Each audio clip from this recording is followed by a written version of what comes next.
Hello, everyone. So I think we are live. We are live, Stefano. Yeah, Stefano we're is live. like trolling there as normal. So let's start. So step right up. All of you over the internet, whatever time zone you've escaped from, you humans, cyborg, NAS nerds, Docker heads, and data hoarders, lovers of everything self hosted, welcome back to another episode. So it's another month, another excuse to procrastinate on our server maintenance we've all been planning. So, Stefano, how's it going? It's going good, man. I can't Cool. complain. Just working on the home lab, trying to solve some issues. I don't know if you remember, we talked about a dock last Oh, yeah. episode. I went to go buy one and was scammed on eBay, and so now I can't use it. So got to deal with the repercussions there and stuff. What about for you? Yeah, I'm pretty good, thanks. But let's just say a big shout out to everyone in the live chat. Don't be shy, everyone out there. Say hi. Tell us what's on your home lab bench today. But if you're watching later on replay, well, you're just gonna have to imagine, I guess, all the witty comments flying by. So, Yeah. because I don't think they show up on replay. Now, I just want to apologize to everyone if you can hear something strange in the background at the moment. Across the street, they've decided to, in the building across the street, test the fire alarm. So Stefano says he can't hear it, but it normally takes 2 or 3 minutes. So hopefully that will clear up in a moment. I think I can hear it now that you Yeah, mentioned it it's very, again. very annoying. I just want to ask everyone if they can actually hear me in the chat, if my and Stefano's volumes seem okay. Um, and hi there, You, Marcus. Marcus has joined us. Great to have you here, Marcus. Hopefully the volume is loud. Oh, loud and clear. Excellent. Anyway, so I think he's what have talking I about the been up alarm. to? It is like it. There's a school across the road, and oh, it's going away. The first time I ever heard it, it sounded like an air raid siren. I thought I had to like kind of run under the table and get ready for some bombs to drop or something. Oh man, Ed, do you guys Sounds have like ice it's cream stopped now. trucks? So, Do you have huh? ice cream trucks in the UK? Oh, we do, yeah. Yeah, so I mean, you could have just lied to us all and been like, "Oh, it's an ice cream truck," and that's the siren. Wow, pretty horrible ice cream truck that would be. Anyway, so guys, I've just made it back from Japan. Now, it was a great trip. The return, not really quite so great. 3 flights, 22 hours of travel, and a little detour through Shanghai Airport, which honestly, to be honest, it felt like a military boot camp. It was like, stand there, no, not there, turn around faster. To be honest, I thought they're going to recruit me into the army before I got my next flight. Um, and just when I thought things couldn't get worse, got home, got food poisoning, which then turned into a lovely secondary infection, which swelled my face up so badly that I worried doing this podcast, Warner Brothers might copyright strike me for looking too much like Sloth from the Goonies. But anyway, it's gone down now, so I was able to do the show. The meds have all kicked in, and I'm here. So unless Stefano decides to bail on me, which I thought he was going to earlier, because he had a bit of a time constraint, but I think you're all right now, Stefano, aren't you? Yep, we can So thank the weather for changing so rapidly. yeah, so we're not going to have to cut the show short too much. So anyway, welcome everyone. Let's just see who's in the chat. We got Did you make Fugazi. that? Did you make that dashboard yet, Stefano? No, I did not. No, Stefano has not. He lied. I'm a big fat liar. Look, man. In my defense, I finally stopped playing Tarkov. Okay, I bought Space Marine 2. I've been playing the hell out of it, and then out of nowhere, Oblivion Remaster dropped. So what am I supposed to do? Honestly, Yeah, well, you got a little bit of an excuse there, Stefano. We'll let you off a bit there. thank you. So anyway, shall we unleash the nerdy goodness then, Stefano? Yeah. Does I have to take So my pants off, or how does this work? how this Stefano, I always tell you, you got to behave yourself. family approved. Okay. Sorry. Anyway, so let's kick it off. Basically, probably what everyone's been waiting for is Unraid 7.1, the stable release. It should be landing any day now. Right now, I think we're at RC4, aren't we, Stefano? Is it RC4? That sounds right. And we've got some great stuff in 7.1. Scandinavia. The headline for me, probably a lot of you watching, is importing foreign ZFS pools. So if you've been thinking about jumping ship from something like TrueNAS, or if you're one of those poor souls wrestling with Synology's drive policies, maybe it's a good time to jump ship now, but more on Synology later on. But this is definitely going to make migrations much, much easier. And also for you hardware tinkerers, Battlemage GPU support is landed. So I think card wise with the Battlemage cards, what have we got, Stefano? Is it the B580 and the B570 are out? Yep. Um, I think there's like a rumored, is it the B770 is rumored to be released, a much more powerful card with, I think, either 16 or 24 gigs of RAM, but it's still MIA. That's what I But some, hear. I know that right now a big complaint is that 12 gigabytes or 16 gigs is not enough. Nvidia mm, thinks it is, but obviously we know it's not in real life. So it'd yeah, be really cool if they do release like a 24 gig version. a 24 gig would be super good. Yeah, Yeah. yeah, definitely. But yeah, we haven't seen it yet. When Intel, they're just teasing us. At this point, I think the real battle mage is just patience, isn't it, really? Yeah. And there's a lot of other issues going on politically as well that may Oh, interfere. yeah. Yeah, well, we're not going to talk about politics Yeah. today. I We'll leave don't it like at that. politics. And just to mention as well, other Unraid news, the Unraid plugin system is coming in 7.2. Like, this is going to be a game changer, really, for developers and people like us who like tweaking things. But we're going to save that, really, for diving into when 7.2 gets a little closer. But you can check out the talk if you've got the Unraid Digest. There's a link there where you can actually watch the announcement all about that and how to use it. So check that out, guys. Um, okay, just checking the chat. Oh, and anyone who missed it last month when we said about the Wi-Fi support and the VM graphics improvements like VirGL, they're also in 7.1.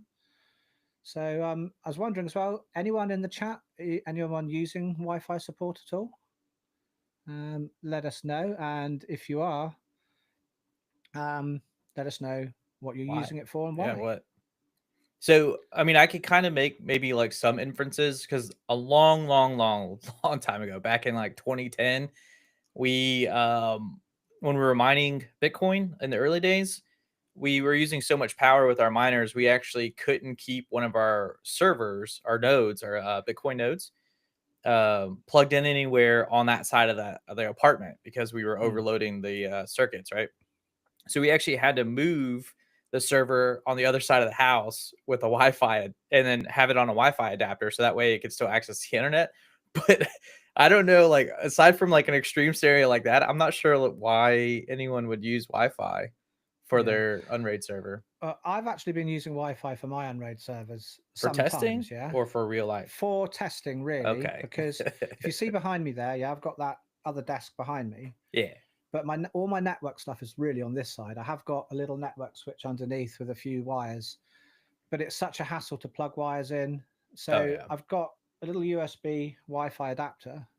So when I move the servers over there and I'm kind of fitting in a graphics card, I want to just fire it up and check it's recognized before I put it back in the rack and find that it isn't or something. I can plug that in the front, connect by Wi-Fi, get into the GUI, have a look. But I haven't really used it for a permanent connection myself. But it's been pretty useful actually for something I never really thought about that it would be useful for. So So I mean I can understand like little nuanced situations like that, but like I don't know about long term. mm, Like I can't think of a scenario where you might use it. There's probably like some cool things that people are doing with it, like oh I just to test some. I don't know, but yeah, maybe you should do what Dane is doing and switch over to SFP. yeah. Or Dane, are you using like a Mellanox for your Mellanox card for your Unraid server? We should have a bit better latency on the chat this week, so I put it Yeah. down to the ultra low latency. So Or you're doing copper connections for everything, right? Like just basic Ethernet. yeah, yeah. Yeah, same I'm here. just using Cat 6. Yeah, Yeah, same here. yeah. 2.5 gig I've got on my Oh, network. Nice. So I've managed to go beyond beyond the 1 gig now, and Yeah. I I can't just wait till you found out join us actually with 10 that, gig. huh? I can't Oh, wait till you join us on the 10 gig train. I'd like to have 10 gig, but the switches are quite loud. That's what I don't like about it. They're Oh very yeah, they loud. can be. They Yeah, definitely can be. I had a 10 gig switch before that I was using, and it was just really loud. And I think I kind of like plugged in a power meter to it, and it was using something like 80 watts, and my server was using 90 watts. I thought, nah, I'm not That's doing that. nothing. I think my computer right now is using like 300 something. We're just streaming. But another thing I might use Wi-Fi for. We're thinking of moving house at the moment, and moving back to kind of where we used to live before, actually. And this house, every single room is wired up with Cat 5 and Cat 6. So when Yeah. I kind of move, um, I might need to have Wi-Fi until I can get the wires put in. So that would Hear be me out. actually really useful. Video idea. I fly to the UK and help you install Cat 5 Yeah, or Cat 6, sorry. I've got a better video idea. What's that? Yeah, you fly to the UK and wire the Cat 5 for me while I watch. Yeah, well that's the same thing. That would be awesome. Yeah. I wonder if I could like hit up one of my like regular content providers like Alta Labs or TP Link or somebody and just like hook you up with some awesome Wi-Fi. Have you what Wi-Fi are you using right now? Ubiquity? Yeah, Yeah. yeah. Yeah. Well, okay. Well, if you're already on Ubiquity, you'll probably just stick with that. Yeah, it's pretty good. Talking about hardware. This month's shiny new toys. I think I've spoken about it last month. To be honest, is I've got a 5080. No, sorry, a 5070 Ti and a 9070 XT, and I'm trying to decide which one to keep. I've been having quite a lot of issues with the 9070 XT and pass through. It does seem to have the reset bug, which is really upsetting. That I can't use it for pass through Yeah. in a VM. Not yet, anyway. Hopefully, that's something that will be sorted out. And this is all basically just to upgrade this, upgrading my old 3080 there, which is really still a really good card, actually. But speaking of GPUs, I've heard there's a new GPU being released any day now from AMD, which is the RX 9070 GRE, and that's launching on May the 8th. And it's China only for now, but if history tells us things, it might not stay that way. So I'm not sure if any of you out there remember there was another GPU called the 7900 GRE, and that was back in 2023, and that was China only as well. But it did make its way slowly to resellers and system builders, and it had really good reputation of like being really good bang for buck, um, and it was a winner for a lot of people. So the 9070 the 9070 GRE looks like it's going to follow the same kind of playbook. It's got 12 gigs of RAM, a few less stream processors, but it's going to be only $370. So Oh. a really nice mid tier card. So I'm really hoping it does get a Western release sooner rather than later. Otherwise, we're all going to have to be stalking eBay for those grey market So I do imports. have I have two questions actually. Hmm.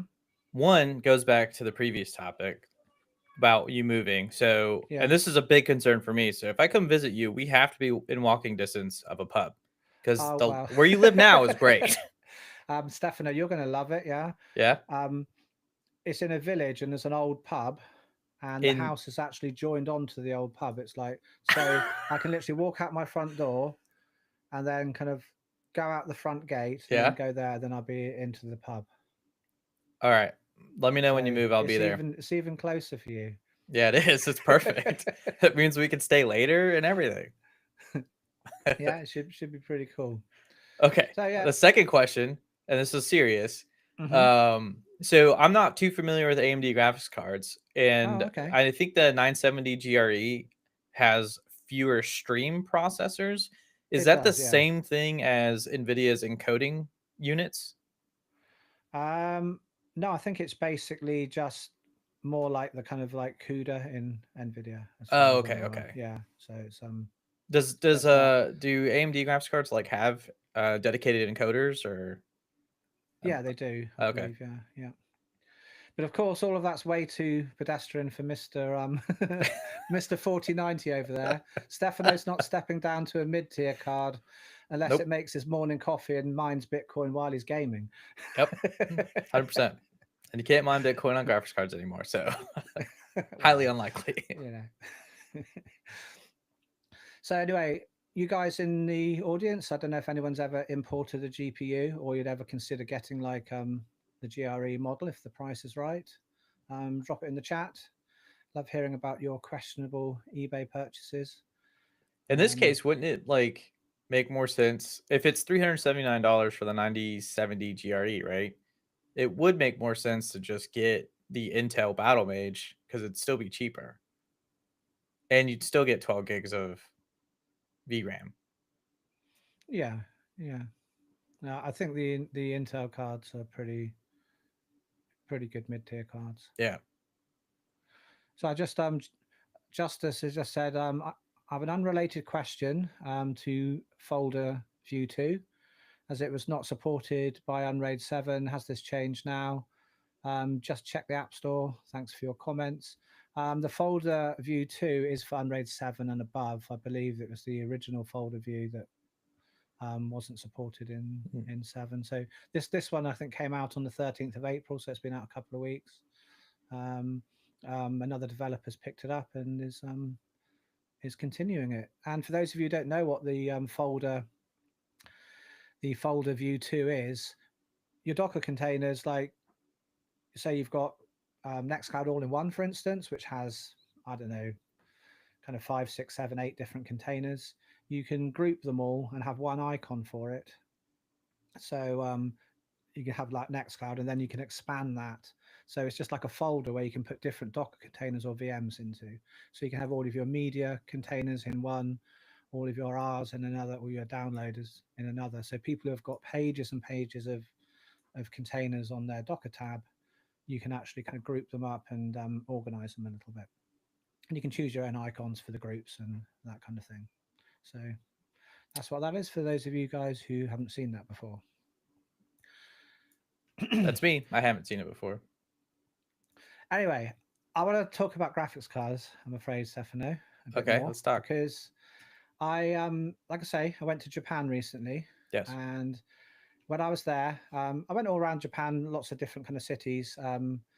But Tokyo, I went to Akaribara, I think is how you pronounce it, which is the kind of electronic center of Tokyo. I'm I gonna thought it was gonna be food related. I'm gonna like share my screen in a moment and try and show you guys some photos.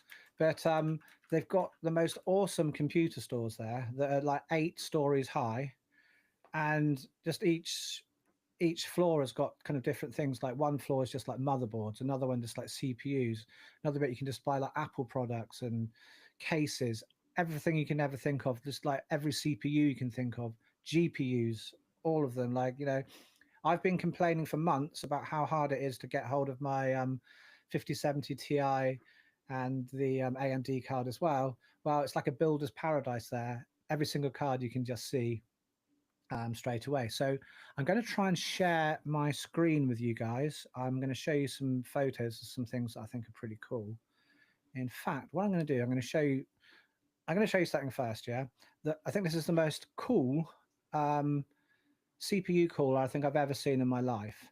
Like maybe there've been things like this before. I don't know, but it basically has a little screen on it that plays video, and they love their anime in Japan, and this is like an anime themed computer, and it's got like kind of anime video playing in the CPU core. So I'm gonna try and play that for you if I can.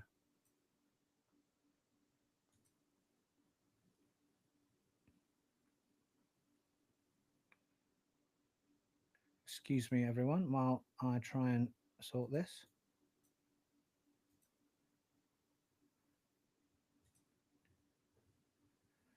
Oh, it's a lot bigger than I thought it would be. So I try and zoom in. Do you see it there? That the cooler above Yeah. the screen. Um, I just thought that was pretty awesome. Yeah, we have those, but I think the screens are smaller usually. Like that's huge. It's just I couldn't believe it when I saw it there. Yeah, You know, I thought that was pretty awesome myself. it is awesome. I kind of want one, but I don't ever know. Like I wouldn't be able to stick to a single thing because it's just like Hmm. a vid or essentially just a video on loop, right? Yeah, And I wonder like yeah. how many like different videos you could play on loop. I'm not sure. I wonder where the video actually comes from. I'm assuming it must be kind of onboard Oh, that's a good storage of the point. app. Because does it only start when the OS starts, or has it got its own? It was very difficult to find out anything about it. I said, I was going to buy one if they sold them, but they said you had to buy the whole system. Ah, And one moment while I show who do you. they think they are? Newegg? Newegg does that stuff. Oh, So you want this thing? Buy this a whole other thing that you don't need. I'm going to try and share some photos here. So that's how much the computer cost, yeah, in Japanese yen, for that computer with the screen, and that's 4,000 US dollars. So I Oh, didn't buy it, but it was pretty cool. it looks like it's Uh, on sale too. so anyway, there's graphics cards on the shelves, like a whole bunch of 5070s. That's crazy. I'm gonna just go. I'm sorry, these photos aren't in order. That was a little kind of like retro gaming bar where you just go in and have a little drink, and they've got kind of retro games you can play. They come and give you like a little Game Boy and things like that. It's just really nice chilled out bar. I really So that was enjoyed like it there. basically heaven for you because you love retro It was. games. I love retro gaming. Yeah. Yeah. Hence the name Space Invader One. My Yeah, channel never was would have made originally that going to be connection. about retro gaming, but it pivoted. Um, that's back inside the computer store again. That's kind of one of the floors. You can just see how Wow. much stuff there you can actually buy. It's just absolutely insane.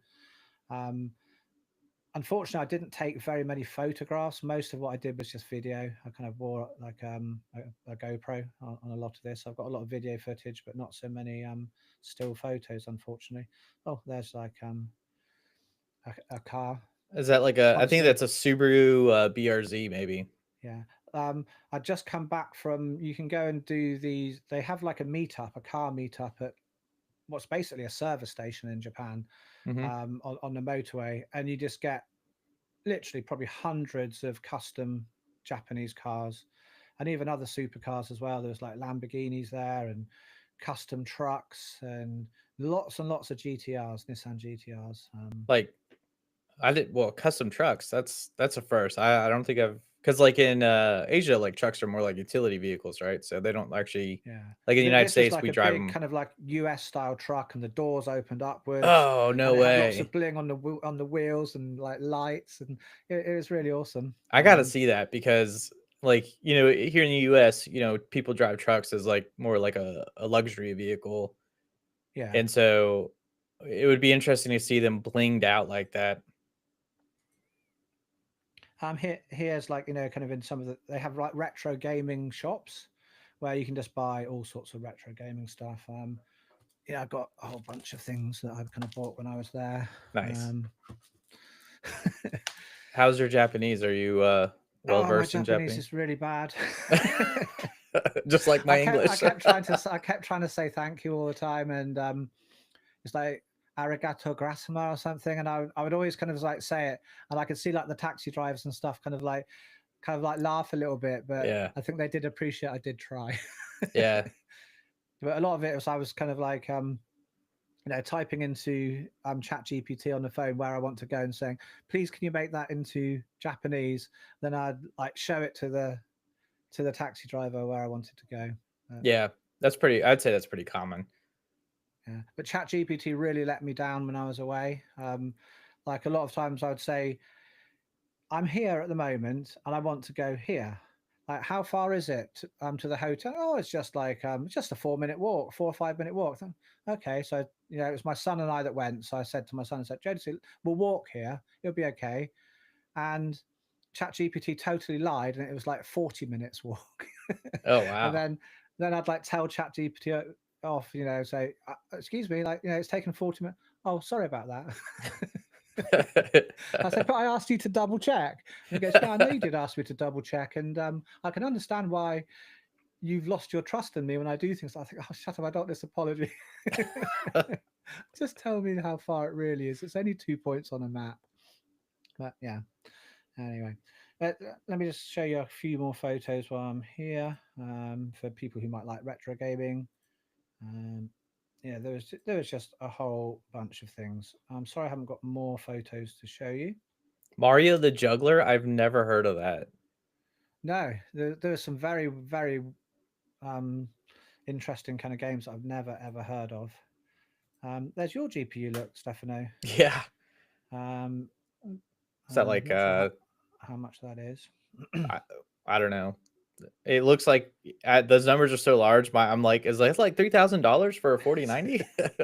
I think I worked out when I was there. I think it was about 2,000 or something. I'm not sure. Golly. Let's. I'm going to find out how much that is. Give me one moment.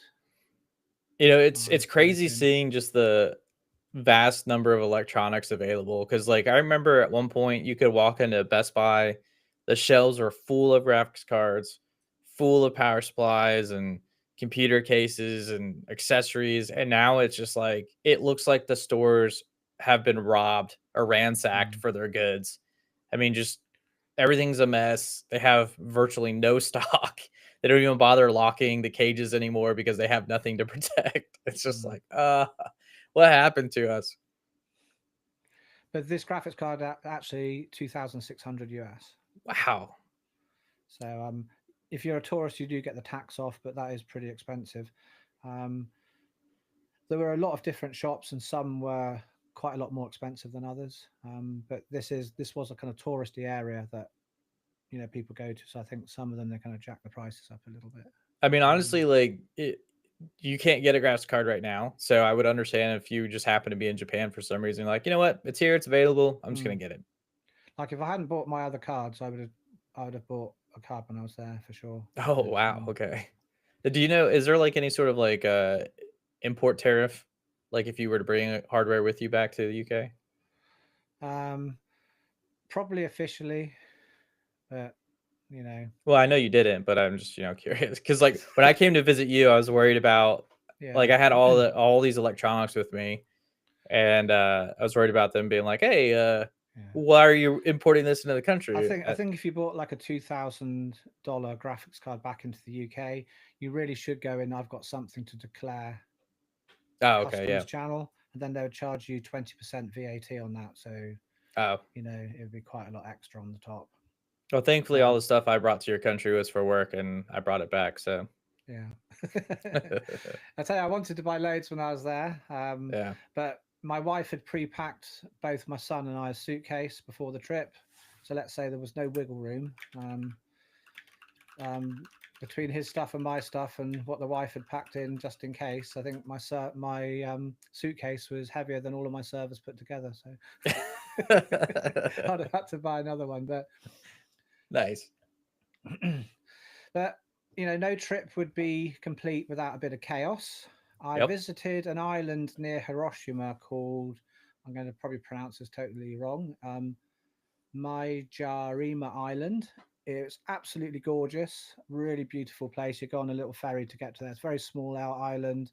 It has like lovely torii gates, um, which you can see the sun setting behind. The sun just goes down behind from over there, which is really nice across the kind of like bay. And I brought my laptop bag with me. I've got it somewhere here. There's no reason for you to see it. But I had my M3 MacBook Pro in there. I had my camera in there, and I had an iPad Pro in there. I got off the ferry and thought, right, I've got to find a hotel. There was no taxis because it's too kind of like really a small island, really. And so I sat down on some benches took my rucksack off, put it on the floor, and I had my suitcase with me. I had to push the suitcase along kind of up this kind of quite steep hill to get to the hotel. And anyway, off I went up to the hotel, checked in, asking the staff loads of questions, taking loads of time, went up there and I thought, oh, that's a nice view out of the hotel window. I'm going to take a photo. And I thought, where's my camera? I thought, and then like basically, I'm not sure if anyone's ever had the feeling where you go from really happy to like this kind of feeling of panic and dread inside of you. And it feels like, your stomach has actually kind of like fallen out of your body and hit the floor. And I realized I haven't got my laptop bag. I thought, oh my Oh God. man.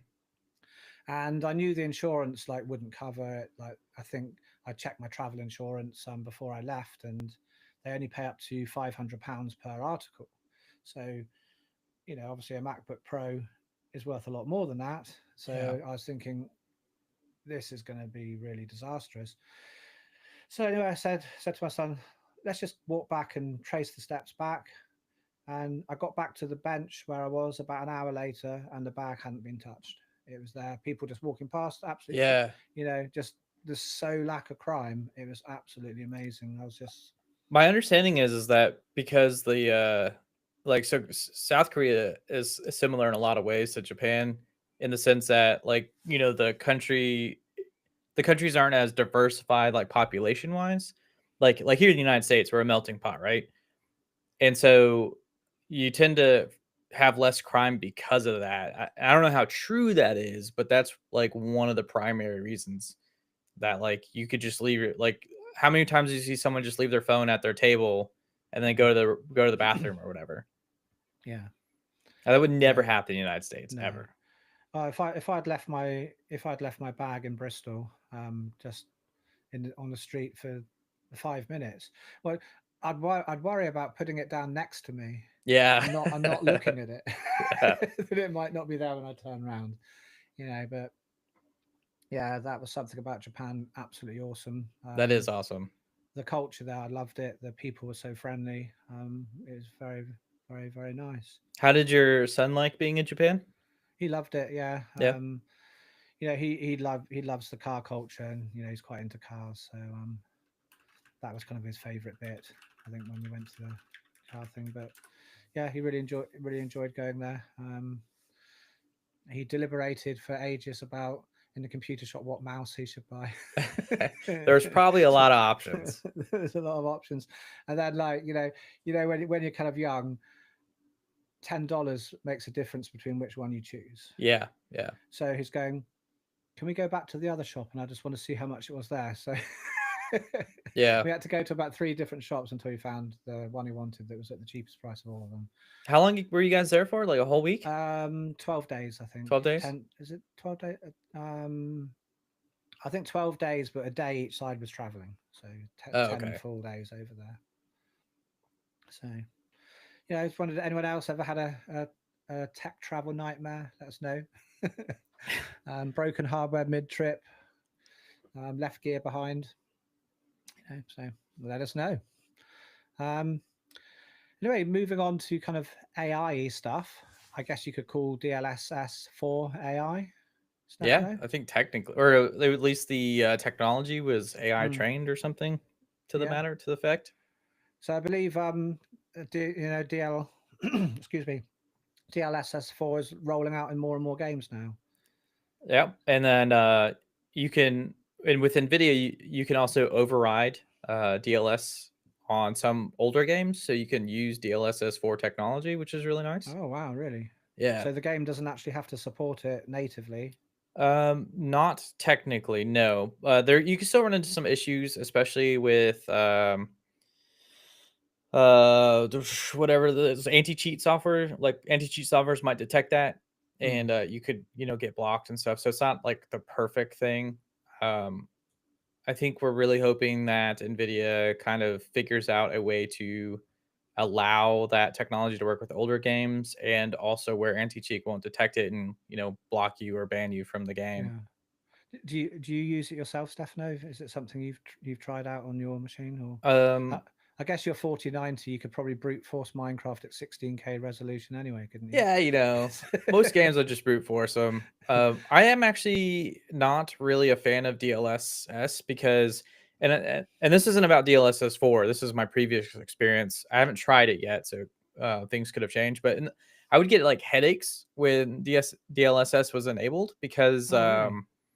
Is I that the don't know. It just latency? looked Is like it everything or was like smeared, or there was like something was off with the picture that I don't think I could visually see with my eyes, but my brain was able to pick up, right?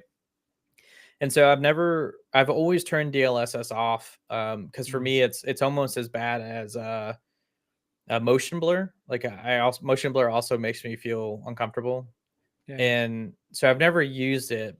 And DLSS 4 maybe has improved some of like the smearing or issues, but I still haven't tried it. I'm kind of scared to try it. And the one new game I have that supports it, which would be no. I don't actually. I don't know if Space Marine 2 supports DLSS 4 or not. I don't think I have any games that actually support DLSS Right. 4. Um, I thought about enabling it Spocko for says, love you back, man." Like, I thought about enabling it for Escape from Tarkov, but Escape from Tarkov has anti cheat, so I was like, oh I'm right, not gonna do that. yeah. So why is it considered cheating then? Because you so at least for the case of Escape from Tarkov, you have to replace one of the DLLs Okay, to use DLSS 4, DLL, DLS 4. Anyway, and so the anti cheat will detect that modification. right, But got it. other titles, I don't think that's necessarily true. It's more like a checkbox to override, and I don't really know what's doing under the hood necessarily. But I think it may also be swapping DLSS or DLLs if you are, overriding it, which would make sense. Right, got But it. Yeah. Anyone in the chat tried DLL DLSS4? see, You see, got me doing it now, Stefano. yeah. Or what do you guys think about it if you're gamers? I'm not as big a gamer as Stefano, but one thing kind of worries me a little bit about this DLSS4 is it worries me that we can end up, if it becomes very very good and everyone kind of loves it, it kind of vendor locks things into just Nvidia cards. If lots and lots of games support DLS4, and it's like you need to have this to play it really well, especially with lower tier cards, then it's going to push everyone, I think, towards Nvidia and Intel and AMD cards. May then kind of like not be so competitive, but I'm sure they've got things in the pipeline, for similar things with those vendors as well. This is why I tell everybody, the gaming experience is more important than the graphics.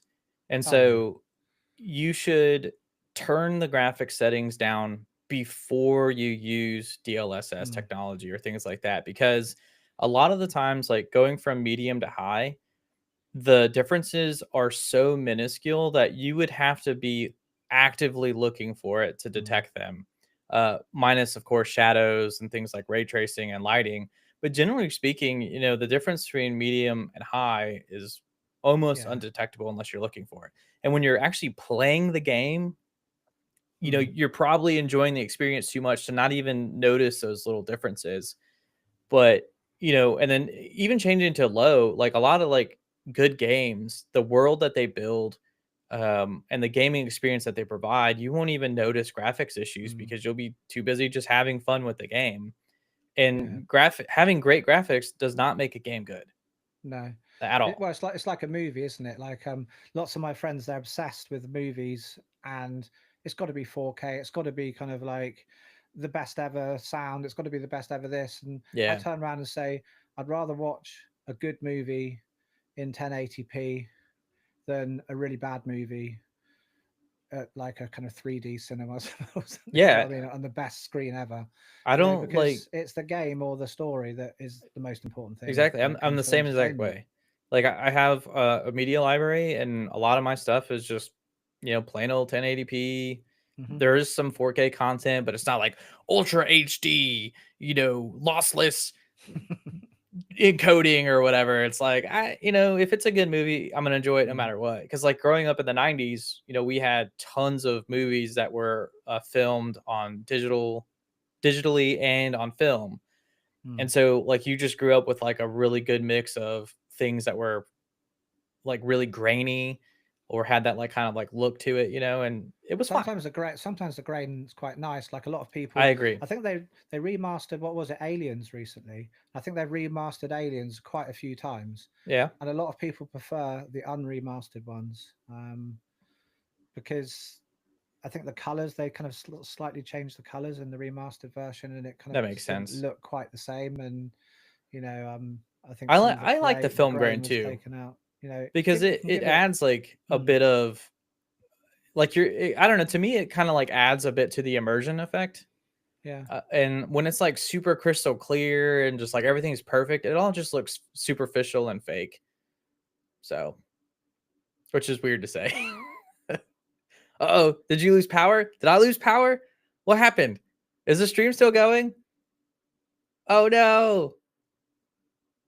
Oh, Bessie. Is it just me now? That's not good. I have no idea if Ed is here, and I have no idea if I'm here.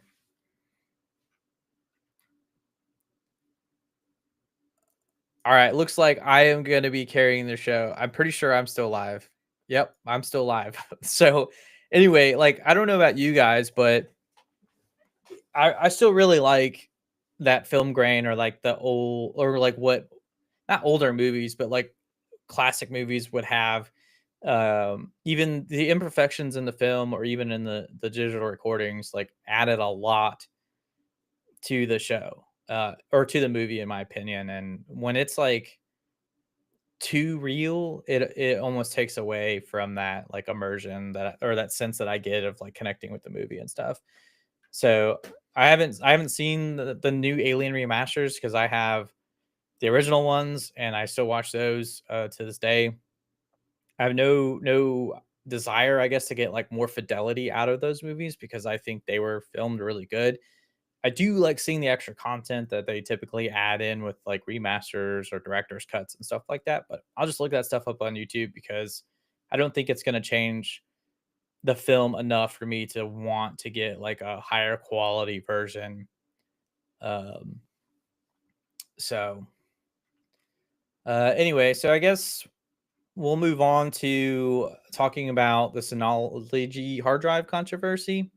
Thanks, Marcus. Thanks for confirming that I'm actually here because it would be really awkward if for like the next 30 minutes I'm just sitting here talking to the camera and it's like, well, I look like I'm live to myself, but I have no idea. So you guys have all left and I'm just like rambling on, going through the rest of the show. Oh, that would be terrible. Hopefully Ed gets back in here. I'm just gonna, I guess, continue on without him, and we'll probably circle back if we need to about anything. So one of the things Ed wanted to talk about was the Synology hard drive controversy.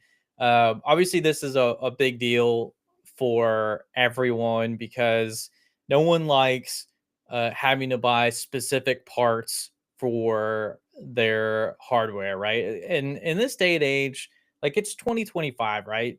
It makes a lot less sense to be vendor locked to specific hardware.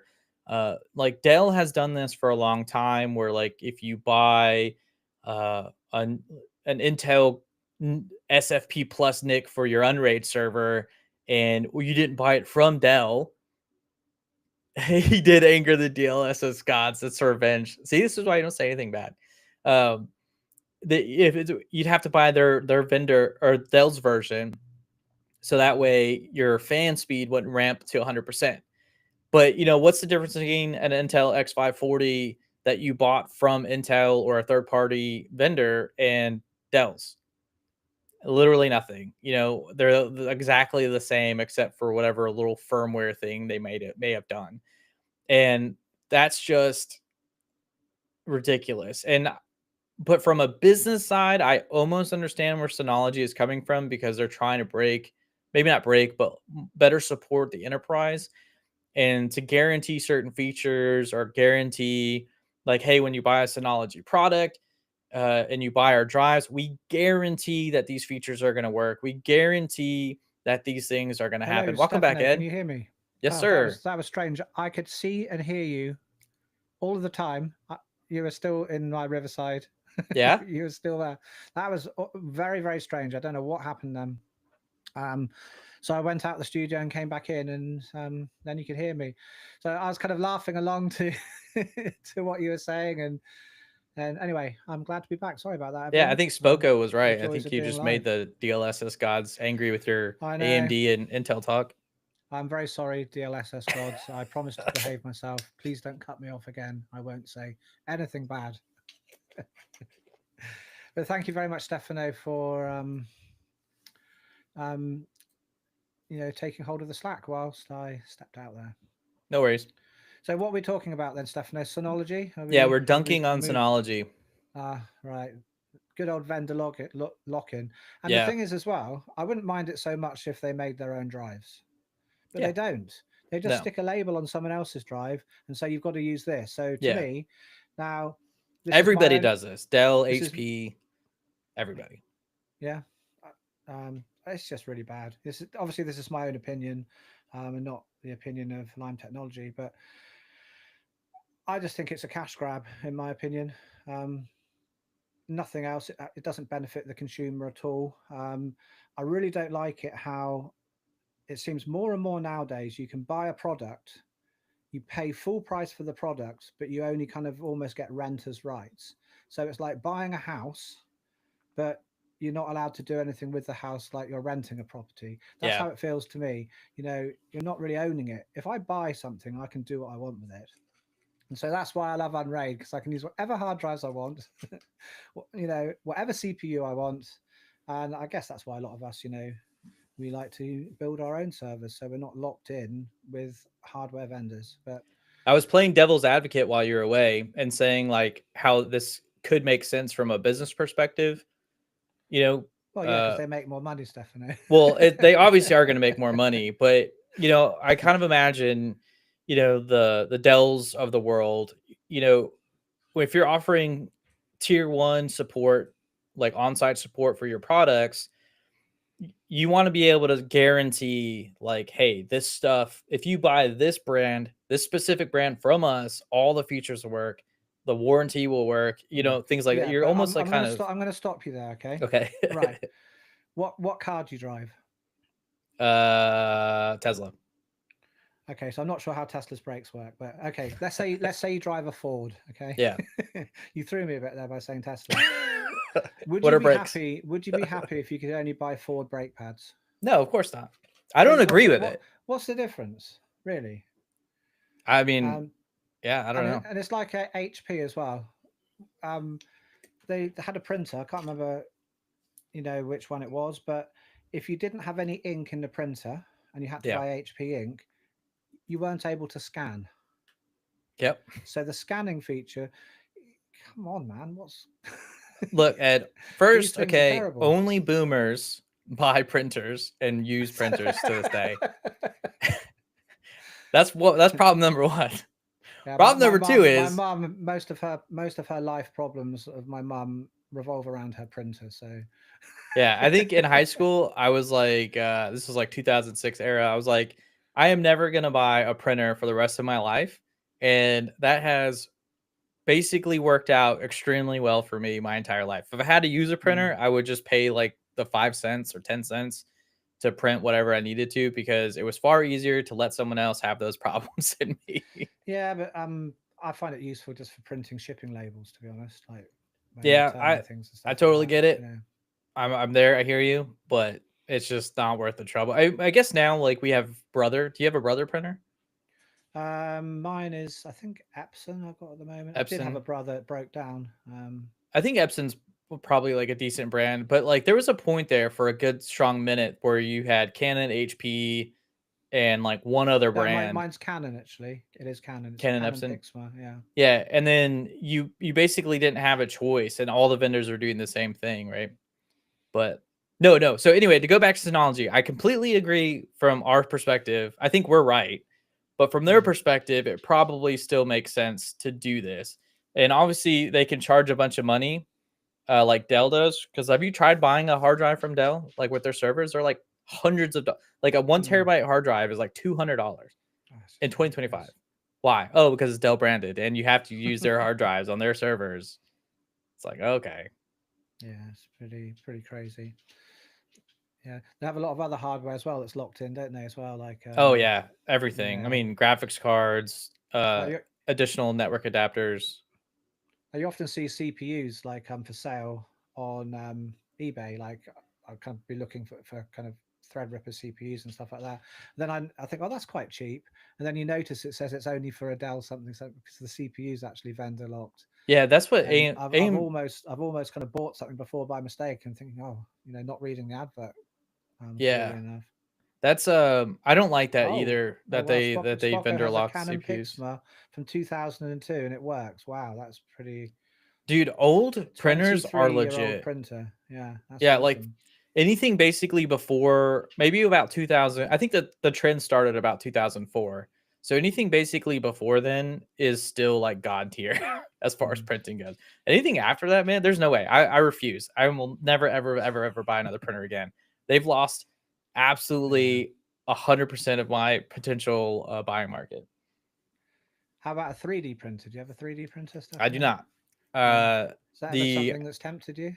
I have been tempted to get a 3D printer. I really want one, but I'm always afraid to buy one because, like, to me, the technology is still evolving, and I'm also afraid to get like locked into a specific vendor and then be like, oh man, this other printer has all these cool features and this one Yeah. doesn't, and so it's for me, it's like a very expensive hobby that I'm not really willing to tack onto my already very expensive hobbies.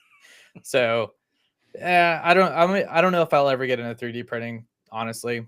Also, I'm not smart enough to be a 3D printer. Yeah, Dane Down Under says, just go open source for a 3D printer. I don't really even Definitely know what that means because you still have to buy something from open some source vendor, right? hardware. So the designs and stuff, you put it together yourself and build the hardware yourself from various parts. Okay, yeah, I don't know. That stuff kind of scares me. Open source stuff kind of scares me sometimes because like you could lose support at any minute. And it's like, man, it's like some of the applications we have, like Nerd Tools, great for years, disappeared, and it's like, who's gonna pick up this slack? Yeah. Anyway, so Synology, that's our kind of opinion on that. Boo. Yep. So it's obviously had a lot of backlash in the community, other than us talking about it today. So I'm going to move on. There's some rather kind of sad news, in my opinion. I'm not sure how many of you guys out in the chat you listen to the self-hosted podcast. It's a huge resource and a favorite for many of us. Unfortunately, it's coming to an end. Chris and Alex announced it in a recent episode, and their final show, episode 150, I think it's dropping later this month. So, yeah, that's pretty sad. To be honest, I didn't catch every episode, but I've got to say, I always love tuning in during long drives, down to kind of visit my parents and things like that.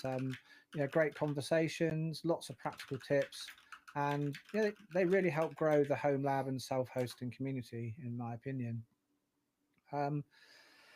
So is it? Do you ever watch the self-hosted podcast yourself, Stefano? Is that something you've watched yourself, or no, I never not have. something you ever caught? I honestly, I don't really watch any podcasts, to be honest. No. It's pretty. They have to talk about something that I'm extremely interested in order for me to catch an episode. But I honestly don't watch anyone's podcasts. So you would watch a podcast on Escape from Tarkov then? Probably not actually. Yeah. It would if it would have to be a dedicated video about a very specific thing, and I'd watch just that. Like, but yeah, I've never been a podcast kind of person. I think it's because I have ADD and like my attention just can't deal with it. So I know Alex from this self-hosting podcast. He's a bit of a Jellyfin fan, and talking of Jellyfin, that is our app of the month this week. And there'll be a video on the Uncast show beginning of next week, all about Jellyfin, installing it, hardware, encoding, etc. So look out for that. So what media server software are you using yourself, Stefano? Are you a Jellyfin user, Yeah, Plex, MB? yeah. Yeah. So you're 100% Jellyfin, or do you run anything else? No, 100% Jellyfin. That's it. Wow, awesome. I've been Yeah. super happy with it ever since I switched from Plex forever ago. Yeah. And I think we talked about it a little bit before. Like I was just about to buy Plex Pass, and then they made yet another change to their policy, and I finally had enough. I was like, I'm not doing Mm, this anymore. I'm not doing this. yeah. Like I said before, I'm not a Plex user myself. I'm an MB user, and I run Jellyfin alongside the MB, um, basically because MB was Jellyfin Yeah, originally, and yeah. then Jellyfin was a fork of MB when it went closed source. Um, what I think might happen, I don't know what your thoughts are, Stefano, is MB's got its lifetime pass, etc., and all of those kind of things as well. I wouldn't be surprised to see in maybe kind of 6 months' time, they look and see how the land lies with, and the dust settles from the Plex price increases, and then they increase their prices but make it a little bit cheaper. Um, because There's they must have the same problems with funding that Plex do. Because obviously, if you buy a lifetime pass for Plex 10 years ago and you've paid like $100, it's cost you $10 a year, yeah, and you can't pay developers on $10 a year, can you? absolutely You not. know, I you have know. no problem with paying for software, but I don't. There's just for some reason companies just can't keep your data out of their hands and not Mm, and wanting to share it with their friends. And obviously the only reason why they want to do that is to subsidize costs. hmm And it's like, and I understand, like Unraid, for example, they need to make money. They have a team of people. So I don't have a problem with paying Unraid for their licenses.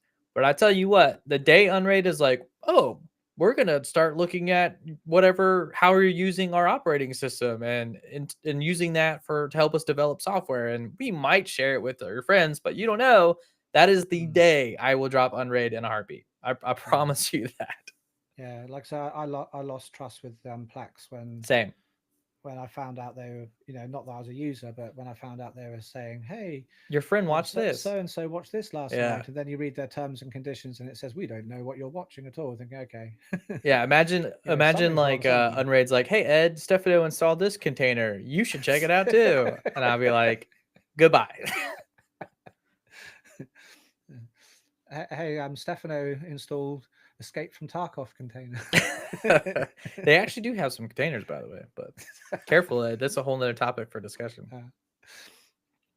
Uh, anyway, like I said, I am an MB and Jellyfin user, Yeah, and NB's I just great. wondered, like, how many of you guys out there are thinking of maybe jumping across to Jellyfin, because it's the only open source, I think, media server that we've got. But what worries me a little bit is, do you remember Cody at all, Stefano? Yeah, Yeah. yeah, So I'm sure everyone in the chat remembers Cody as well. It's just like a media player. It's not the same as kind of Plex MB Jellyfin that will stream, but it's just a player, a dedicated player on a piece of hardware. But basically, because of the plugins that people used to kind of stream things on it, so Kodi becoming like a streaming device to stream, um, copyrighted material, and you could buy like Kodi boxes and stuff on Amazon and eBay and all sorts of things like that. That although it wasn't like illegal to run Kodi and to develop Kodi, and they didn't actually get it taken down, it kind of got soft banned, didn't it? Like yeah. if you type, I think even if you do it today, if you start typing Kodi into Google, it won't auto complete the word, I kind of forgot because Cody existed, to be honest. they literally got told, literally, they told Google, the kind of movie people, you've got to kind of stop this from happening. I Yeah, thought that was pretty hypocritical, really, because obviously, you know, Google, lots of things are searched in Google that kind of are harmful, and it seems that they kind of pick and choose what they'll enforce things for one, while they kind of do exactly the same. yeah. I mean, just look at But YouTube. Look at how Google treats YouTube, or YouTube treats itself with creators. Some creators can get away with Oh, Big Tree, the audio is great. That's good. Not like last time. That's awesome. good. But like, yeah, I mean, it kind of sucks. Like they can pick and choose when to apply their rules. Oh, Spocker says, sorry, I'm going to interrupt. No, no, go ahead, go ahead. XBMC, yeah, that was Xbox Media Center, wasn't it? Yeah, Spocko. I remember I modded my Xbox and installed that on. That was like must be kind of 2002 or something. man, the original Xbox 2003. was a game changer. I've still got my original Xbox, the one I had when I was young. Did you install Linux on it so you could get even more features out of it?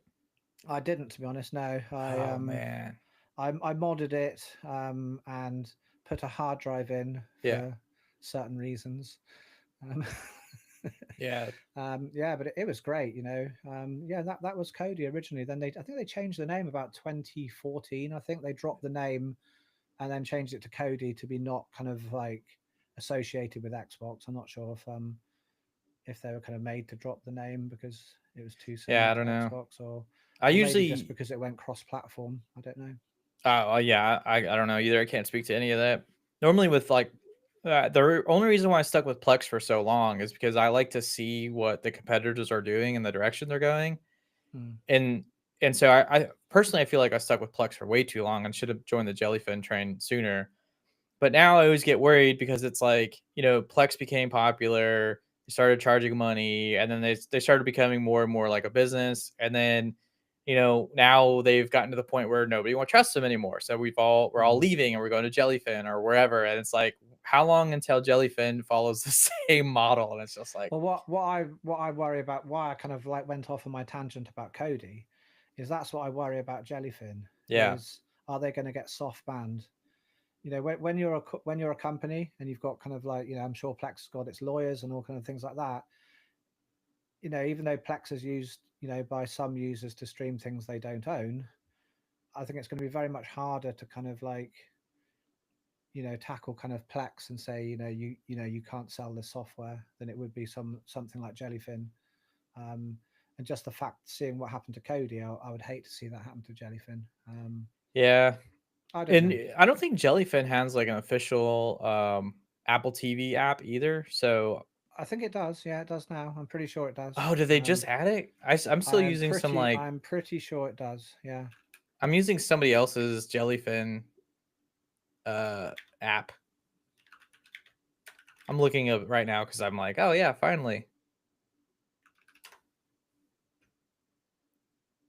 Oh, maybe they did finally add one. Nice. Oh, that's desktop client. Lightweight So Cody. Dane Down Under saying he used Plex when he was using Synology and switched to Jellyfin when he started Unraid. Nice. It's funny. I was really close to getting a Synology NAS at one point. But it's hard to want to get a dedicated device like that when because Unraid's like super flexible, and I know Synology allows you to do a lot of things too. Um, but I've always like enjoyed building my own hardware, and Synology actually at one point did reach out and was asking for me to make some videos for them. But somehow like they never committed to actually sending the equipment that they said they would, and I'm kind of glad they didn't because it'd be like, hey, this is great. Oh no, they're suddenly locking everybody out of using their hard drives. um, Ronald is saying that he used to use, or he said not he used to, he does use a media player called June HD, and it works great for local streaming. I'm just looking that up now.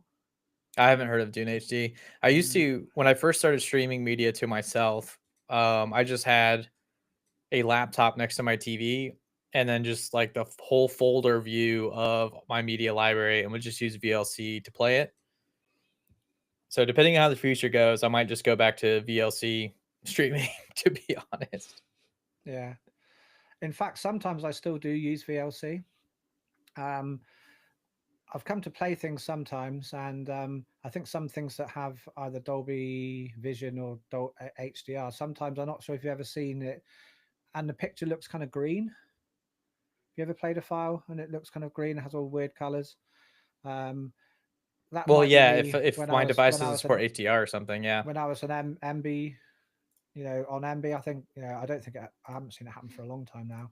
But when that used to happen, I used to just open the Android VLC Ah, yeah. and then just browse to the Unraid share. Take forever scrolling down through trying to find Yeah, what it was, because obviously going through a folder is much more difficult than. that's exactly how I got into Plex because I remember as like as my library started to grow, as I was ripping more and more of my DVDs back then, it was like this is becoming unmanageable. Um, and so I finally was like, all right, I'll do Plex, and then it was a game changer. Yeah, Spocko's saying that the Apple TV Jellyfin app is kind of bad. Um, It is a third party app. I knew it. right? Are you sure?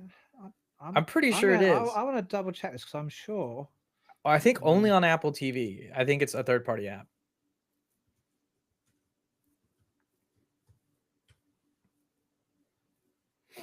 oh, is it called SwiftFin? Is that the one? Yeah, that's the one. That's the one. Got it. Right. I don't know why it's bad. It works perfectly fine for the way I use Jellyfin, which is to just Doesn't it just kind of like browse. use like it kind of wraps like the web GUI version of I think Jellyfin? so. So it's not an actual proper app. It's like Yeah, I think it's you're just a using the wrapper. you're use yeah. So And it works great for me. I mean, I have zero complaints. I go to play, I just go look for the content I want to see. It's there, and I play it, and it just works. So yeah, cool. I always kind of get worried, like you know how with Unraid, we'll see a lot of complaints about certain things, and it's like, what are you guys doing with your Unraid server to have this many problems? I'm always like, I've been running it for years, and it just works. Maybe I'm not doing something right. Maybe I'm just using it too, I guess, basic Too too vanilla. basically. Maybe not enough. I don't know. Anyway, like before we delve into kind of audience question and answers, let's talk about entertainment a moment, as we've been talking about Jellyfin. Yes. What have you been watching lately, Stefano? Anything good? You probably have never heard of it. It's not really like really big in the mainstream. It's called Last of Us 2. We're just finished episode 2 Right. on Okay. Tuesday. Hang on, everyone. Before we speak about Last of Us 2, this is a major spoiler alert because I'm going to speak about something that happens. And if you haven't played the second game or you haven't watched the second series yet, then please mute this for probably the next 2 or 3 minutes. So, Whoa, you got to give them a chance to find the mute button. find the mute button, and I'm going to talk about another program. Well, we call it programs in the UK. I don't know if you do in the States. You could call it series, I think. Um, I've been watching. I started to watch a couple of episodes of a show called Mobland by Guy Ritchie. I'm not sure if you've ever seen The Gentleman and Lock, Stock, Two Smoking I've Barrels, the seen that. movie. That's a great movie. He's the director of that, so it's kind of very much similar to that. Nice. And my friend Adam told me about that, and I watched the first episode the other day. It looks pretty cool. So, anyway, moving on to The Last of Us. I am actually really, really enjoying The Last of Us too. I think they've done a fantastic job of adopting the game's atmosphere and story. But I was kind of wondering, really, how were they going to kind of like approach the second season? Because the first season was very popular, Yeah. and obviously Joel was a very popular character. He's a popular actor. Yep. Just like So in I the was game. thinking, like, you know, in the second game, he gets killed off right at the beginning. Yep. So I was thinking, in the second season, are they going to do the same? I was kind of thinking they were probably going to set it kind of almost between the first and second game, maybe. And they weren't going to do that because I was thinking, well, if they kill him off, they're probably going to get quite a lot of backlash. Yeah. And if they don't And if kill him off, they're going to get a lot of then the backlash. people who love the game are going to get a lot of backlash. And to be honest, I came into it watching it going, I don't think I'm going to really like this because they're going to kill off Joel. I don't think I'm going to really like the series after he's gone. I love both the games, but I was thinking, will I really like the series that much afterwards? And actually, I think it's actually being really awesome. And the funny thing is, I told a colleague, Adam, like I'd actually knew that he had played the game. So I thought, well, he knows about Joel dying in the game. Yeah. So he had watched episode 2, and I said to him, I wonder if they are going to kill off Joel. And he goes, "What do you mean kill off Joel? What you mean Joel dies? Or what? You haven't played the game?" He goes, "No." I went, "Oh man, I'm really sorry." And he goes, "Oh yeah, no, I didn't know that." And he's going, "Oh, maybe he'll get killed off later on." So then I went and watched episode 2, Yeah. thinking that Joel doesn't die in episode 2. So I'm still thinking maybe He gets like saved Deus Machina in the last second. they're gonna change it, and like he's not gonna die, and maybe the whole series will be about those people looking for him. They never find him, and he might die right at the end of the season, kind of thing. Right. And that's how they finish the season. But yeah, so basically he psyched me out there, and That's awesome. Uno reverse card. But yeah, I think it's really great. I actually really enjoyed the third episode the other day. I thought that was really awesome. And on a lighter note, I'm really looking forward to watching Andor season 2. Now I haven't started it yet. Hold up, spoilers over. Oh yeah, spoiler over, everyone. Spoiler over. All right, I'll put it in chat. You can you can listen again. All right, Andor season 2. Like I say, on a lighter note, Andor season 2. I haven't actually started watching it yet. I did try to start watching it last week, but I ended up falling asleep while watching it. Not because it's boring. That sounds terrible. Why would you say that? I literally went. No, I promise. It's not because it's boring. Like a couple of times last week, I actually fell asleep at my desk as well. You're working too hard, man. But yeah.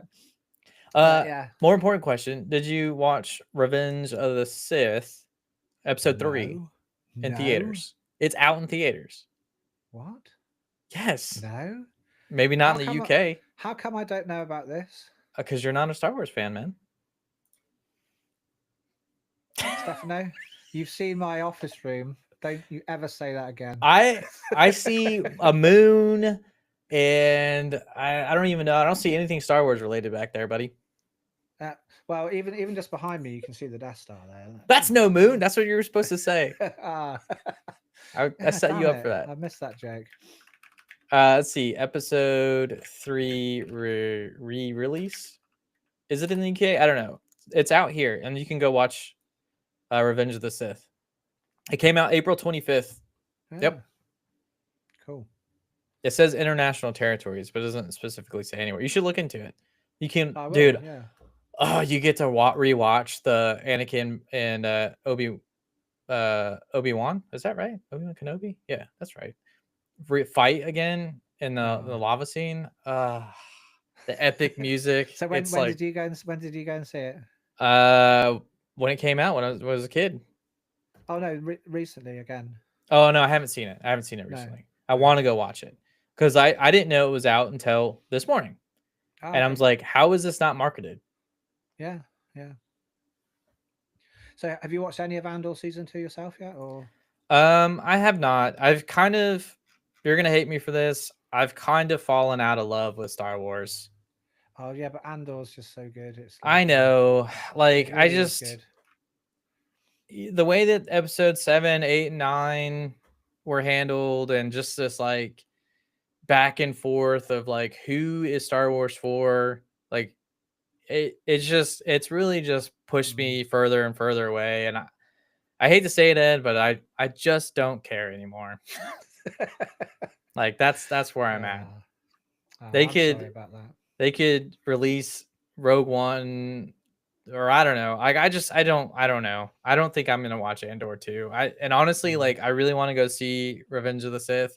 I'm probably not gonna do that either, because then I'll just be disappointed, being like, wow, this is what we had. And you know what's funny is episode 1, 2, and 3, I would argue were like, when I was a kid, I didn't really enjoy them. I only enjoyed the one part I enjoyed about episode 3, obviously, was that epic fight scene, the wonderful music. Obviously, I also really enjoyed just like the world building that they did. It was like absolutely just like gorgeous to see. They did that really well for all 3 episodes. But I think the reason why I didn't enjoy them is because I have ADD, and it's just hard to pay attention to like a lot of the chatter, the world building, you know, the politics that was going on. But with my adult brain, I enjoy them more now, obviously. But man, I don't know, man. It's Star Wars is kind of, I just don't care. I just don't care. That sounds so terrible. I hate I know mouthing what you those mean. words. Like it's kind of lost its way a bit, but with Andor, I thought I really did enjoy the first season. I might. The first season was great. I love the first season. I might give the second season a go, but I'm gonna play something. I'm gonna be playing video games. So Anyway, you guys in the chat, I don't know, what you're watching lately. so Marcus said he's watching The Pit. I've seen that advertised a lot. What's that about? So he says it's the day in the life about ER doctors. The whole series takes place in one day. Each episode is an hour of the shift, Oh which wow, sounds well, that's crazy. yeah. Um, it sounds like it I've could never be. I've never seen 24. I'm me either. No, like Yeah, I told a friend of mine that the other day, and he goes, "What? You've never seen 24? Because that never that was seen it. set in one day, wasn't it? An hour. I think so. Yeah, I hence just 24. like I've never really been a big television fan because I feel like they've always added a lot of fluff between episodes. And they have trouble. They always there's always cliffhangers, like right. So I've Mm. never just been. Why do I need to wait till season 2? Like Game of Thrones, I didn't watch Game of Thrones until they were like on season 8, and just started, season 1 by the time season 8 came out, right? Because I hate cliffhangers. Like this whole need to just like, oh, we'll finish it in the first 15 minutes of the next episode. Why? But Best to get you to whatever. watch the next one. That's fine. Yeah, but Yeah, the ER from the sounds of it, it looks like it might be pretty good. yeah. I hope that. Oh, this sounds terrible. This is gonna sound really terrible when I say it, but like in real life, if someone dies in your ambulance, right, you still get a bill for the services. Really? And so if they do that in ER, that would be. I'm gonna use the word hilarious, but that's clearly not what I mean. That'll be hilarious because that's what happens in real life, and that's what I like to see Wow, in I never knew television. that. Yeah, because don't you guys in the States, you have to pay if you call out an ambulance, don't you? Is that Brother, right? you have to pay for everything. Wow. Literally everything. And if the insurance doesn't pay for it, you're paying for it out of your own pocket. Oh, Dane Down Under's watching Mobland as well. Yeah. I've only watched the first episode, but I really enjoyed that. I haven't seen Mobland. I haven't seen the I think I'm gonna Chicago check that out. series. That'd be one I have to check out.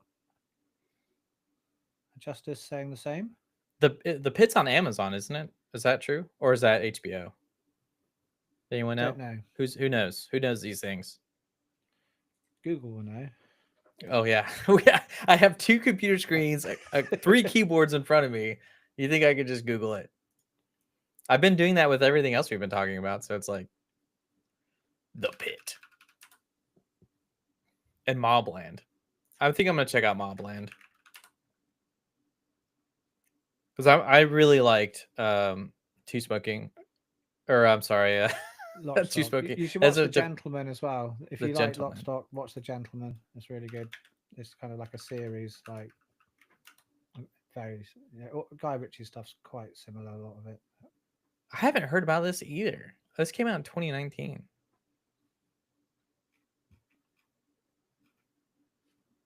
Ah, Chicago Fire, Chicago Med, Chicago PD. Got it. Oh, Yeah, it's Chicago series. I haven't heard of any of my dad those. watches a lot of those. He really likes them. I've never seen any of them, to be honest. Yeah, so it looks like the Pit is rated pretty well between on IMDb, and I mean I can't trust Rotten Tomatoes for anything anymore, but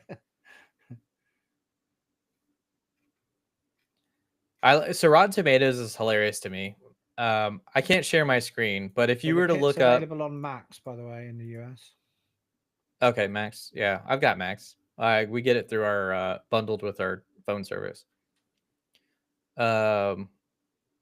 Ed, have you ever watched the movie The Last Action Hero? Well, Arnold Schwarzenegger. Yeah. Yeah. So my personal opinion is that movie is a masterpiece. And I think IMDb rated it like horribly. Oh, really? And then you look at that movie, and then you go look at like a genuinely bad movie like Naruto or the Last Airbender or something, and it's like rated really well, and it's like, do you people even watch these movies? Because The Last Mm. Action Hero is great.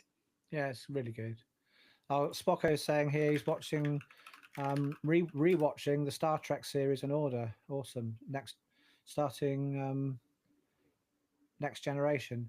Spocko, have you ever seen Star Trek Continues? It's a fan-made series of Star Trek. It ran, I think, from 2014 to about 2017, 18.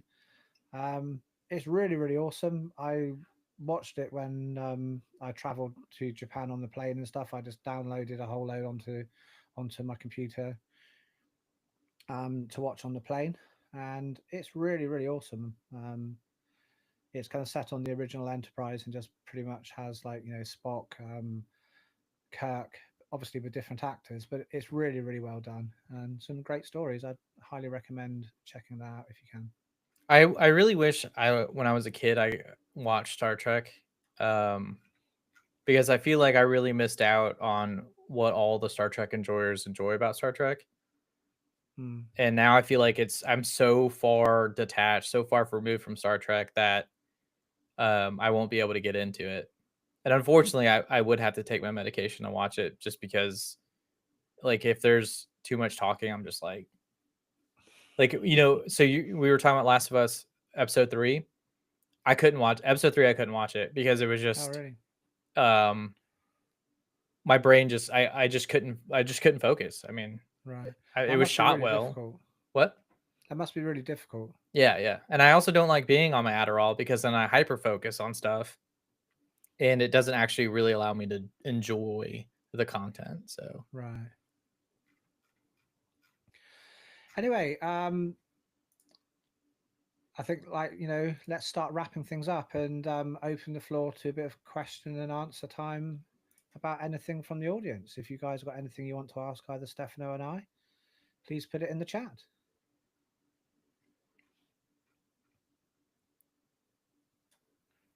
are you gonna try and go see Star Wars or episode 3 now that you know it's out? Oh yeah, for sure. Yeah, Do you guys have I'd love to go. IMAX? I'm sure you have IMAX in the UK. It's a dumb We do. question, Yeah, but yeah, yeah. I think it's available on IMAX. I wanna take my kid to watch it, but he's Mm, like 7 years old, so it might be not good for him. yeah, yeah. It's quite young. I can't remember how old I was when I first saw Star Wars.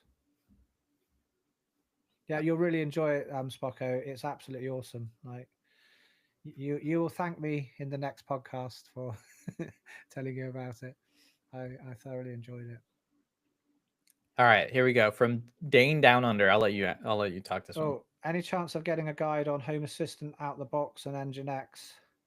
I know Tailscale is an option um, on your phone, but leaving it on all day will drain the battery.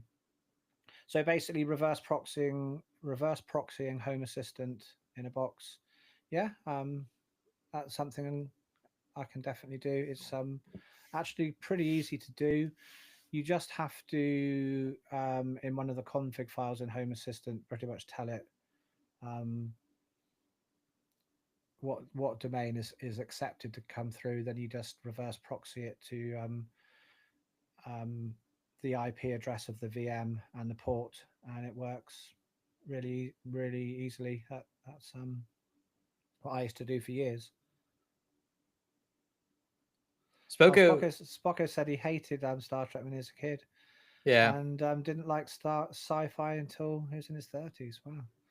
It's funny. I was a very terrible movie connoisseur as a child, and or even TV as a child. Like I hated things that were like everyone loved, and then when I got into high school, like something switched in my brain, and then I started to learn to enjoy things. Because I also hated Star Trek as a kid, but Mm. I hated it because it was boring. But I was so young, I didn't understand anything about the world, right? So, like, I feel bad when like it's unfair to say like, oh, I hated it because I was basically too stupid to understand it. You know what I mean? And now with my adult brain, I feel like I would enjoy it, but again, I think it would be so hard to watch. Yeah, it'd be difficult to start now, I think, without having ever seen it before. Yeah. If I'd never watched Star Trek before, I would probably start with the next generation The Next Generation. and kind of Maybe I'll watch give from that a there, shot. because that's kind of new enough to kind of still look kind of quite good. Like I think if you kind of started watching maybe the original series because you'd never seen it before, you might just think, oh, this looks kind of terrible with the special effects and things like that, and it just looks a bit weird because it's very Yeah. 60s. I mean, I can get past a lot of that stuff because, like, I mean, I like Godzilla, and like the Mm. old Godzillas are terrible as far as special effects goes. But you know, What I watched the other day, talking of old stuff, like when I was ill, because I kept falling asleep all the time, I was yeah. kind of lying in bed. I thought I'm going to put something on just to kind of watch, and I watched the black and white, the Outer Limits, and Oh, some of them are actually really really good. Because I thought, well, I don't mind if I fall asleep in it and kind of miss stuff, because you just wake up and there's another one on. But yeah, some of them are actually really really good stories. Actually, yeah, special effects were terrible, yeah, yeah. but One of they were my actually quite favorite cool. movies of all time is Attack of the 50-Foot Woman. I've never seen that. Never seen it. Terrible, terrible everything, but I love it. And Mm, I actually forced my wife to watch it with me, maybe a year or two ago, and she was like, "I can understand why you would like this, not for me." mm. You ever seen The Forbidden Planet? That's an old sci-fi I one. have not actually. That's really good. Yeah, I should add that to my list. it's actually based off a Shakespeare play, apparently. Oh well, then With yeah, then it'll be good. with the kind of id or whatever. It's a really really good, and the special effects are pretty good for a '50s movie. Oh wow. It looks pretty good even today. I think. Hey, speaking of special effects and movies, all right, how do you feel about people using their cell phones in movies? What, like in the movie theater? No, no, like in the movie, the actors are like on their phones.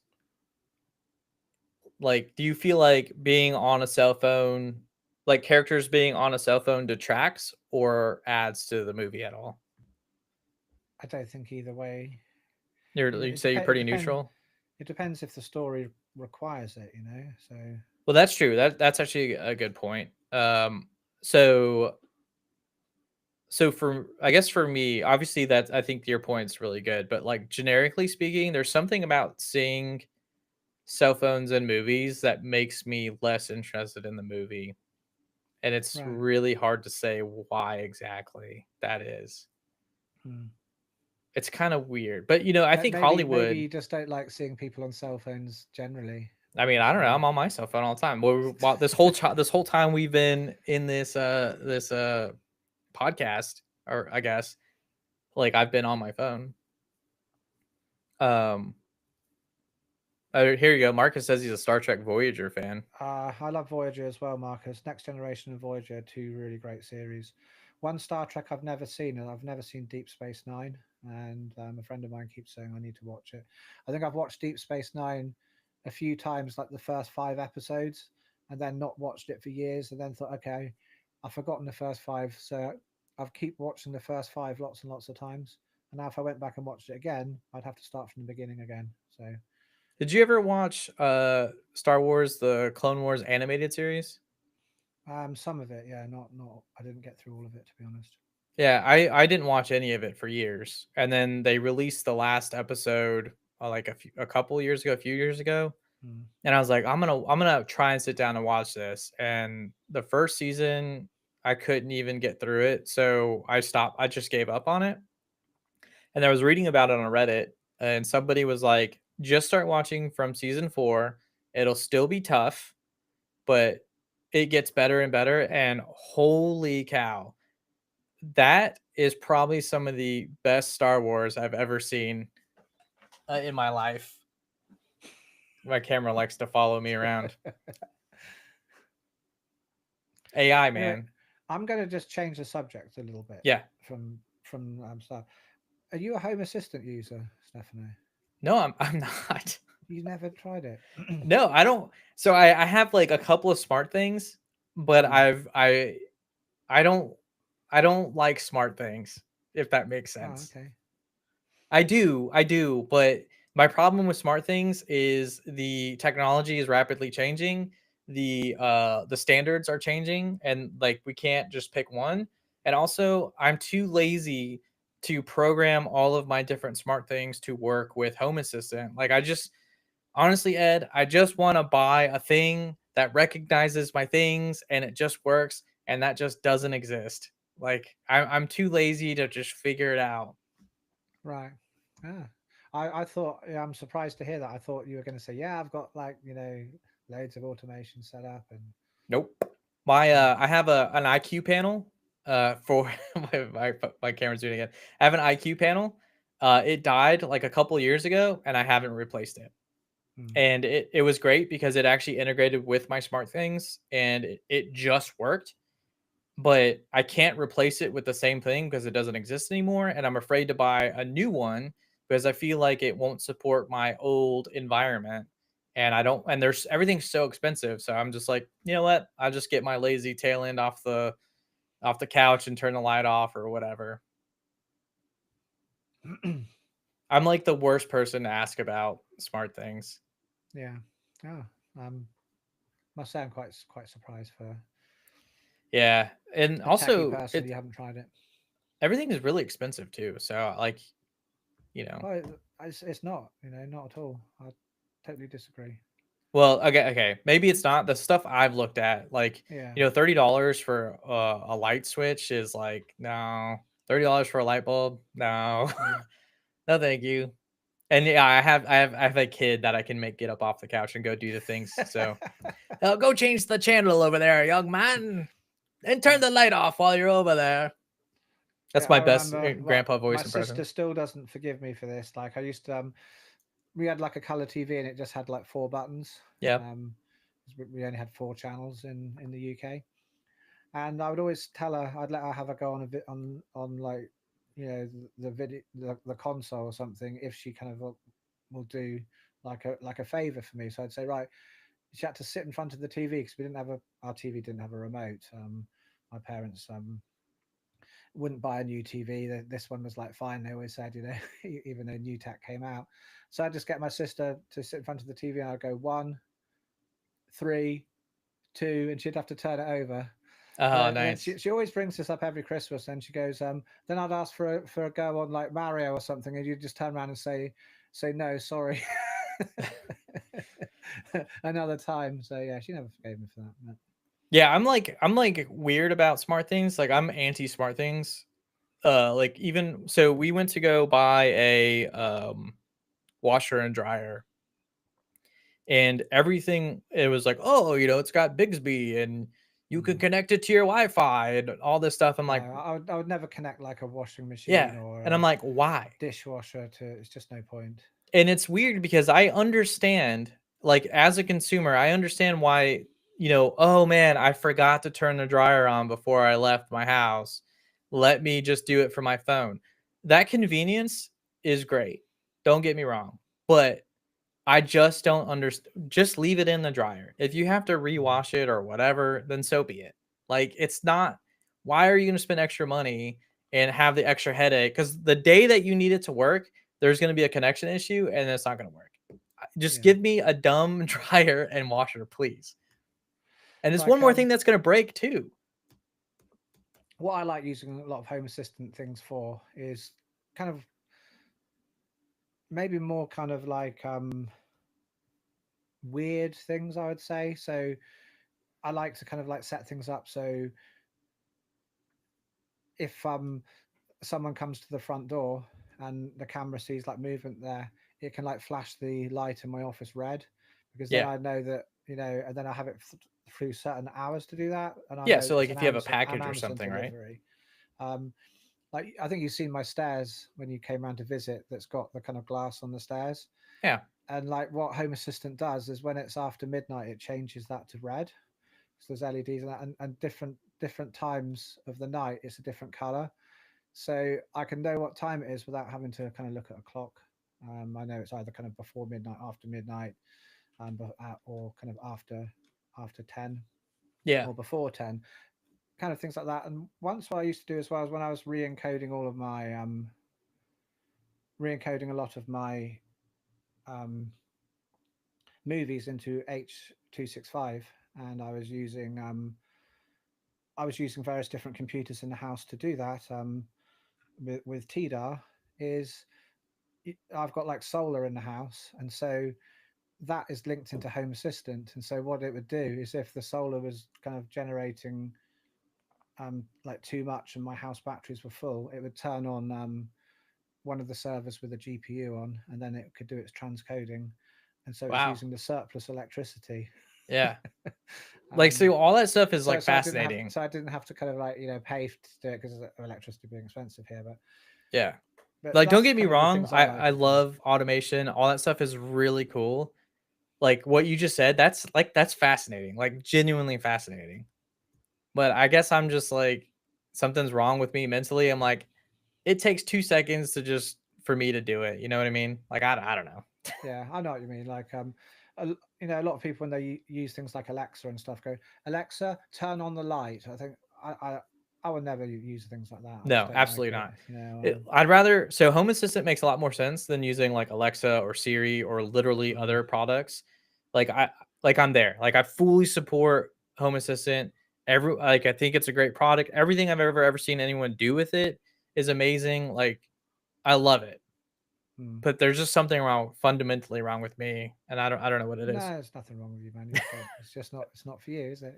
Apparently not. I mean, just the idea of sitting down to set it all up, just like I'm like, oh, Yeah. like no thanks. It is. It is like it's a rabbit hole, and it's horrible setting it up. Like when you've never done it before. Yeah, and I've never done it Takes before, a so long it would time. be extra Yeah. work. And then once you do learn it, I'm sure it becomes easier. But then like, what if something changes? And now I've got to relearn. It's just not for, it's not for me. It's not for me. All right, so shall we end the show here then? I think So no more I think questions. it's pretty much time to wrap up. There's no more questions from the audience. So thank you very, very much, guys, for joining us today. It's been great to have your company, and thank you very much to Stefano for taking the time to be here as well. And thank you for when the stream broke for continuing. So anyway, until next month, guys, um, take it easy, and we'll catch you in the next episode. Bye. Bye.